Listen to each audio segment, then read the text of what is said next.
On today's episode, we show off our soldering skills. That is a horrible looking solder. Take the first drive. Admire existing wiring. They drilled straight through this wire. And splurge on an expensive radio. So this is the cheapest radio I've ever bought.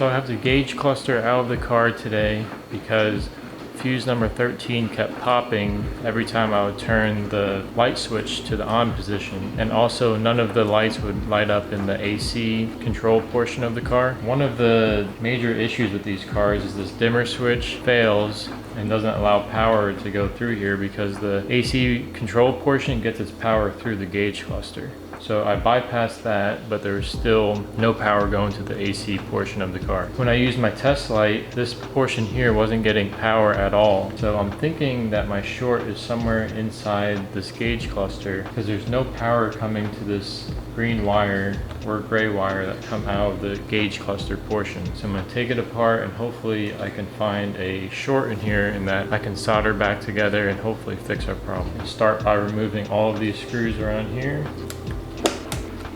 Pull these little grommets out.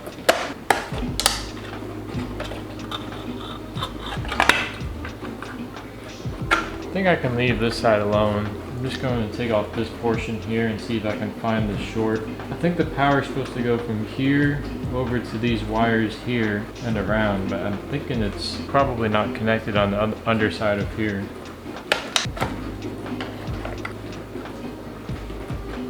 I found our problem. See the broken connection there?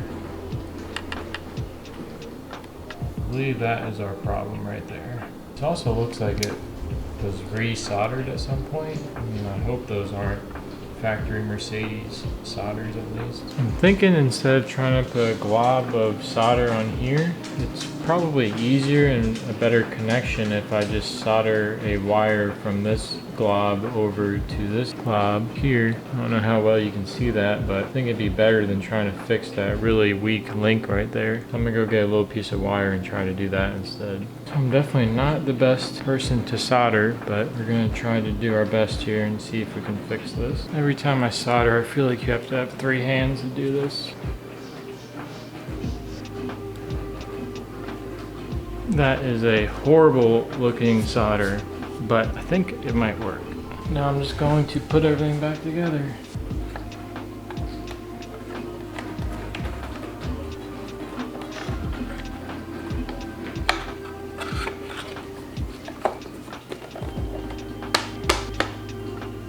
Okay, I'm going to leave this out for the time being because the LEDs do have the polarity. It might be in the wrong way. So when I go to test this, I'll leave it out, make sure it lights up. This one, I guess I'll have to put it in because it makes its connection to the circuit board down here. Like I said, this dimmer switch might still be working. So if it works like this, I'll solder these back together and see if that worked. And if it doesn't, then I'll just reconnect it.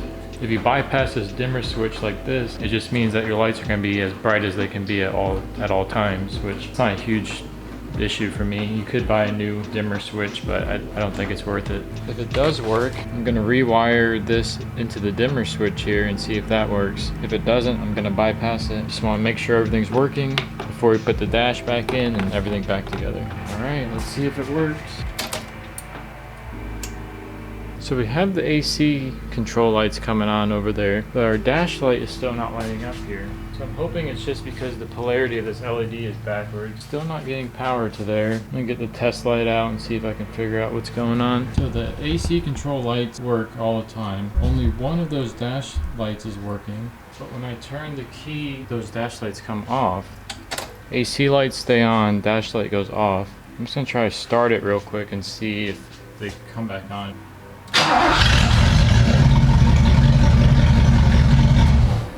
And only one is working. The right one works, the left one doesn't work. So when I plugged everything in, including these connections over here and this one, it worked properly.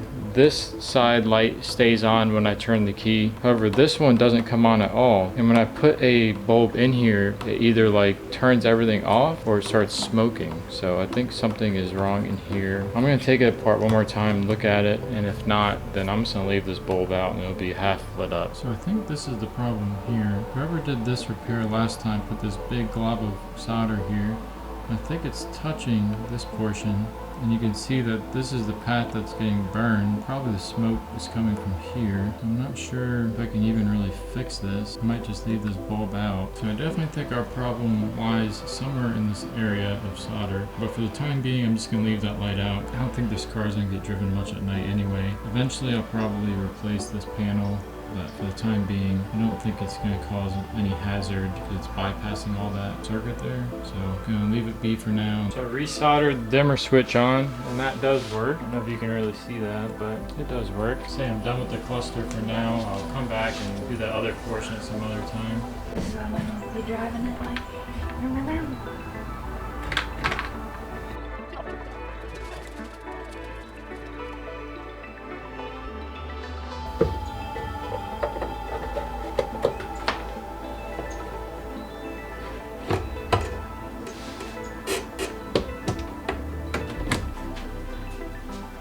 So yesterday I was able to get these lower kick panels in, along with these. I upgraded these to LED lights down here. Got that kick panel in also. And I think today I want to get all of this scraped off here. Probably paint that with some rust protective stuff. I need to get all of this old stuff out so I can put on that new chrome piece up here. Then I can put in these pillars here that go across, along with the rear view mirror and the dome lights. And pretty much the interior, besides this back part, still gotta figure out something to do with that. Waiting on seat covers to come in to redo the seat. Gotta put the carpet back in and all that stuff. Can't put the center console in until I get the seats back in, so I'd like to get all that buttoned up, but that's gonna be a little bit, I think. So yeah, I think I'll focus on getting this kind of cleaned up here. Also change the license plate lights to LEDs there. Looks a little bit nicer.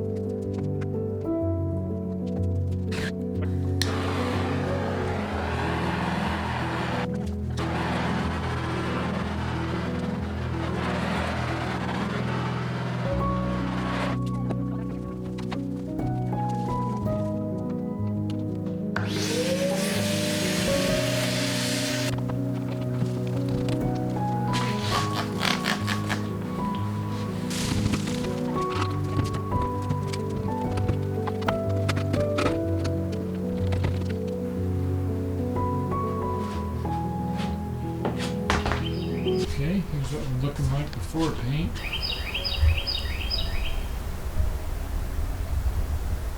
Just gonna tape it up real quick using this rust reformer. It's flat black.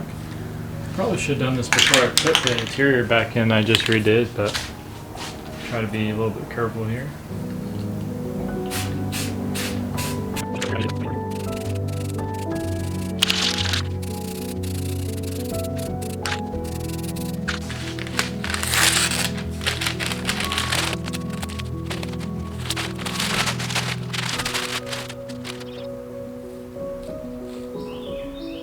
Here it is after that paint. Looks better, but doesn't really matter because it's going to get covered. But at least the rust will be stopped, or at least slowed down a little bit. This is all painted up, but I'd like to try to get this chrome trim back on. I think it's going to be kind of hard because when I first placed it on there, it seemed like it wants to line up perfectly. I don't know if I have to get a couple screws in this side, but I just really don't want to bend it. So once I get this piece on here, then I can put the rest of the trim on the bottom here, along with the rear view mirror. So this piece I got off eBay. Used, it's a little dented, but it's better than the piece I had on there before. So really would like to get this on today. Try to get into here. Seems to line up there okay.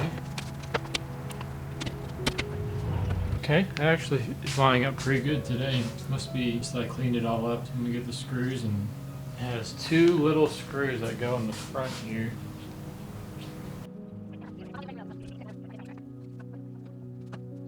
Just gonna try to get this chrome trim back on, and to do that first I'm gonna take this off to get all this stuff out here that has fell down here when I cleaned off that top portion. I'm gonna try to take all that out, clean it all up, put that back on, then call it a night. I tried to not bend these when I took them off because they're like almost $100 on eBay. This should just come out now.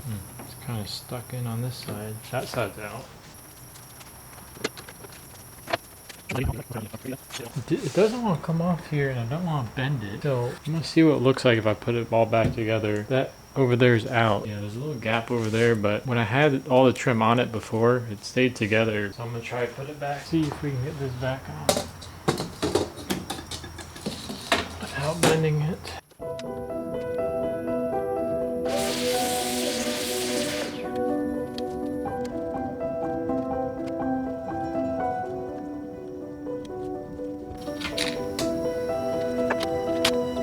No clip on this side. There's nothing to hold this in. Over there is.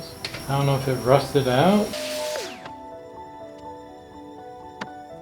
I don't know if I'm going to be able to get this back on correctly. I think the problem of why this won't clip in is that all of these pieces here are supposed to be welded to the actual frame of the window. So these are the clips that are supposed to clip in, but they're rusted off. I think the only thing I can really do is epoxy this piece in there, which I don't really want to do, but I can't think of any other way to get it in there. I'm gonna try to put the epoxy only on the clips. That way, essentially, I'm kind of like epoxying the clips back into here, and then potentially this could come out at some point, but I hope I just never have to take it back out again.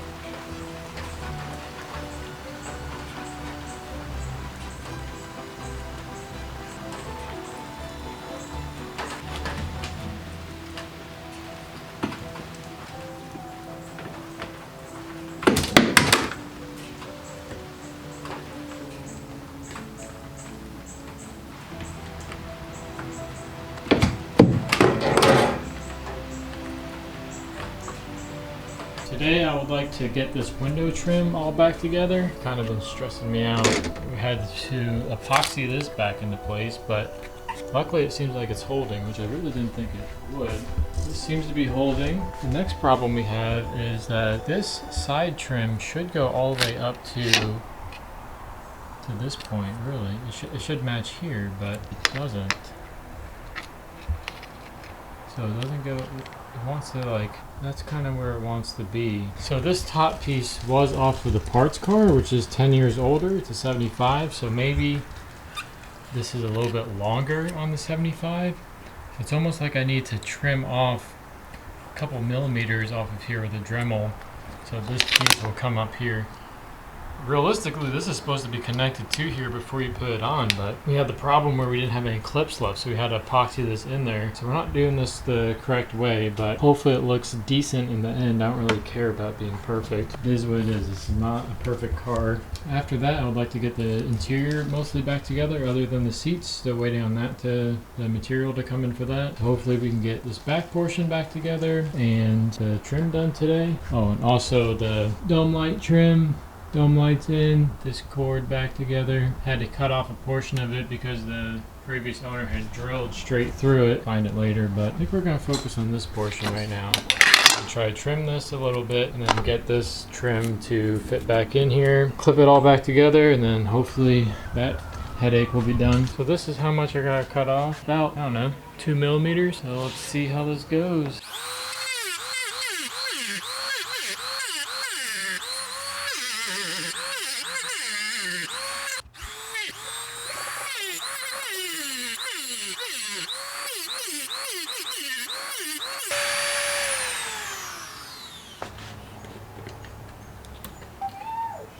Alright, we got that trimmed up here. Hopefully it came out looking somewhat okay. Yeah, that's fine. Just need to clean that up a little bit. At least, oh, this is looser than I thought it was. That's what she said!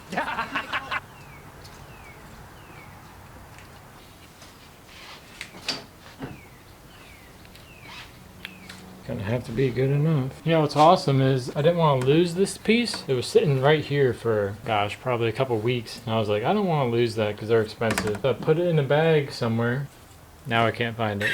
The other one I left there, it didn't go anywhere. So now I gotta find that. I found it. I didn't put it in a bag. I just threw it up on the workbench.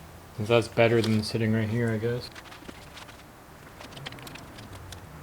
There was a lot of good things in the 80s, or so I've been told. I don't know, I wasn't born then, but I'll tell you one thing that they did not get right. This clips window trim, couldn't figure it out. I don't know, but this is not the way to do it. There's just no way to get this on there without bending it, or getting it off without bending it.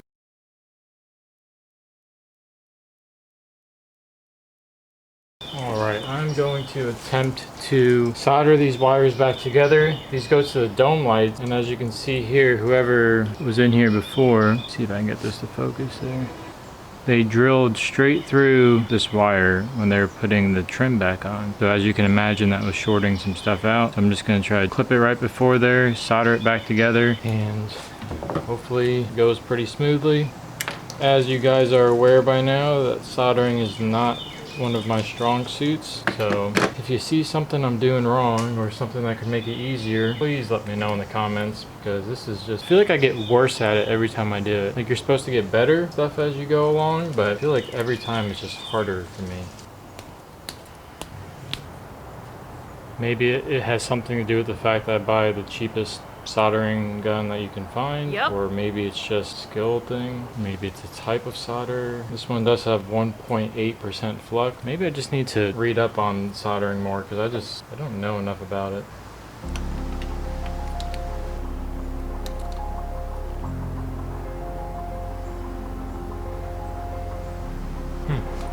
That one actually went pretty easily. Maybe I did switch the tip to a wider tip, so maybe that was part of the problem at least.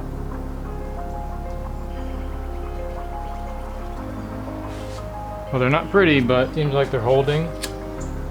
Now that we got this all soldered up, I am going to be putting back on these trim pieces along with the rear view mirror, and that will finish up this top portion of the trim here.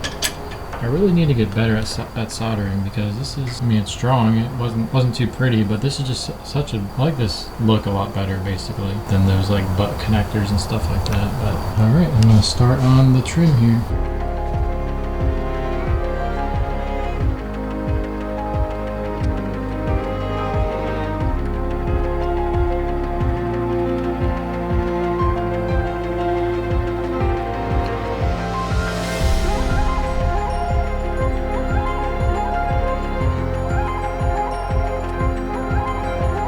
So this is the cheapest radio I've ever bought. It was like $20 on Amazon. I bought it because it kind of looks like a retro style to it somewhat, but it's like so light, and I don't know if it's gonna work correctly or not, but it's very easy to wire up. I mean, these are all to your speakers.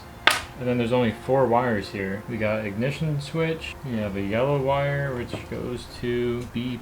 Is that battery positive? Probably. Blue is to the antenna, and black is ground. 12 volt, or basically ignition switch, ground, antenna, battery positive. Try wire it up. Blue is antenna. I'm not going to mark that one because we know that, right? Now I am going to mark some of these, because these are the same color going to the front speakers. It says front right from the old radio that was in here.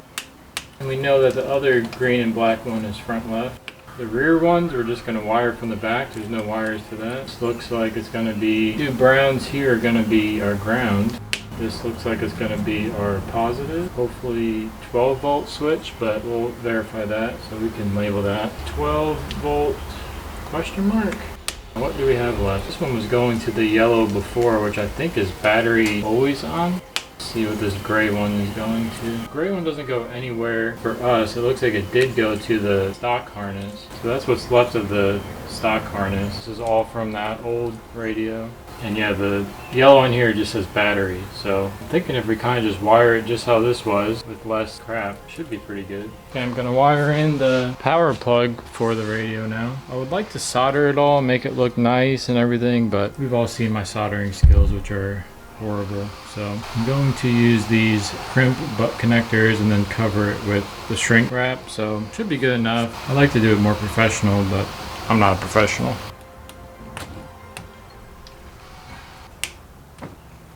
I think the gray one that's left over from this original harness, I think it's a dimmer. That gray wire looks similar to the dimmer switch wire. I don't know. Don't need that, but what does this blue wire go to? Should have labeled that. No, I'm just kidding. The antenna. Just kidding. Okay, should power on. None of the speakers are wired up yet, but should power. This thing is so light. Feels like a toy. Gonna connect the battery, turn the key, and it should light up. It might get power through the gauge cluster, so it might not right now actually. I think it gets its power through the gauge cluster. Alright, put the cluster back in for the 50th time. I swear I've taken that in and out at least literally 50 times. Okay, now it should get power.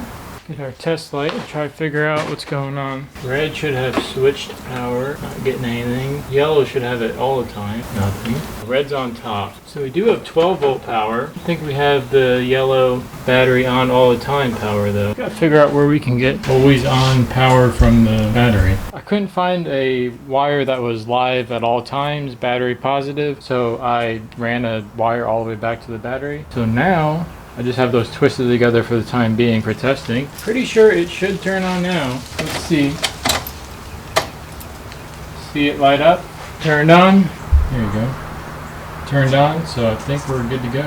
Gonna button those wires up and then run all the ones to the speakers. And then I think we should be good as far as radio goes.